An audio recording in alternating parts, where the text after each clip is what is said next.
What I'm going to tie is what I wanted to call a peacock and quill soft hackle until I did look it up on the internet, and lo and behold, it's not an original pattern. Somebody else, probably a long time ago, used this same combination, and whoever did it called it the Partridge and Quill. So that's what I'm tying. I am laying down a base of black thread. I am using a size 14 nymph hook. The body will be a quill. Now we use the word quill in a couple of different ways. Sometimes we use it as the wing feather from a duck, or we can use it also as that center fiber, center stem in a feather. And so this is actually dyed olive saddle feather, and then I'm going to use peacock herl for the thorax, and I'm going to use partridge feather for the soft front hackle. So having laid down my base of black thread, take that thread to the front of the hook or my tie-in point, leaving enough room in front of there for the hackle and the head, and then I'm just going to wrap this quill in all the way back to the bend.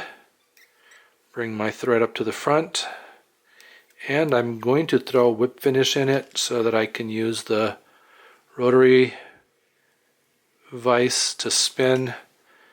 You could just wrap this without the vise.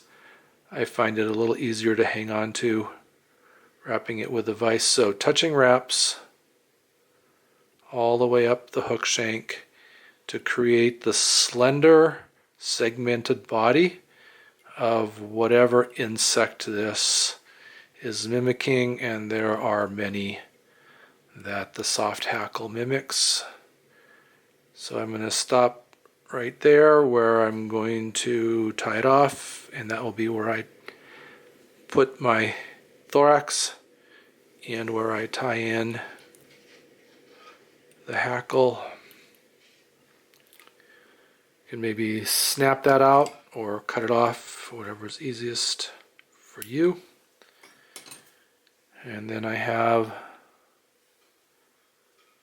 a piece of peacock herl. I've trimmed off the stiffer butt end on it, and I'm going to tie it in by that butt end right there at that same point, just a couple wraps to hold it in place. And then I'm going to just wrap 3, 4. Generally not a big thorax on these, but a little something, and I think that sometimes that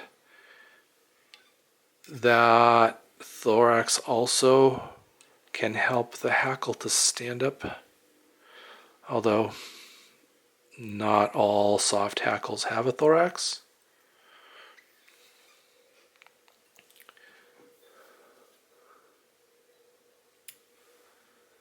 So that's why I was going to call it the peacock and quill soft hackle, but it does use a partridge feather and it does use that quill for the body, so we'll go with whatever somebody else named it.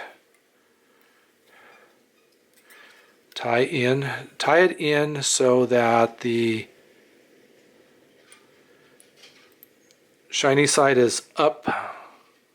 We want these hackle feathers to bend back towards the hook point or hook bend, and you can either clip that point out or leave it, depending on how thick of a front hackle you want. The whole idea of the soft hackle, however, is that you have a fairly sparse front hackle.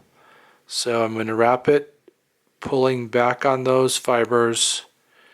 I'm going to try to get them to curve backwards toward the bend of the hook, towards the back of the hook. And I'm always going to have a few strays in here. Once I've got that all wound up, then I can catch in that stem.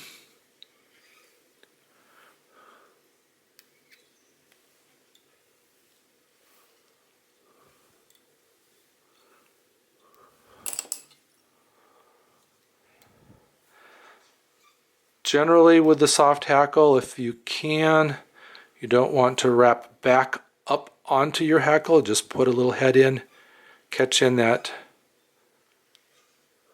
little stem, and kind of wiggle it off, maybe. Sometimes you get a really stiff one and it doesn't like to wiggle off, and so cut it out. So a little bit of a head, and then a whip finish, and I am going to throw just a dab of head cement on that head, just to make sure that that knot doesn't come undone.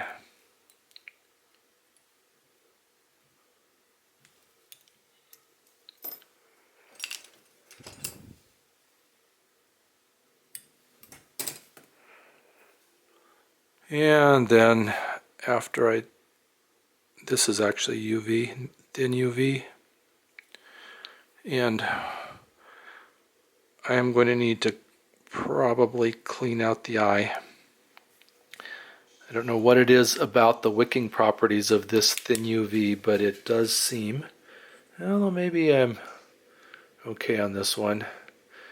It just seems that that UV tends to wick its way up across the opening of the eye, so I have to make sure that I get that cleaned out before I get on the water, because I don't want to hassle with not being able to put my tippet line through that eye. So I just take my pick and poke it through the eye. Oh. Yeah, that did. And you can see there's gunk that came out of that eye.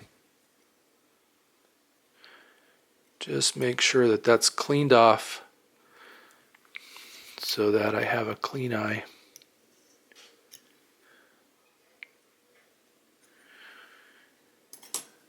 And the Partridge and Quill soft hackle.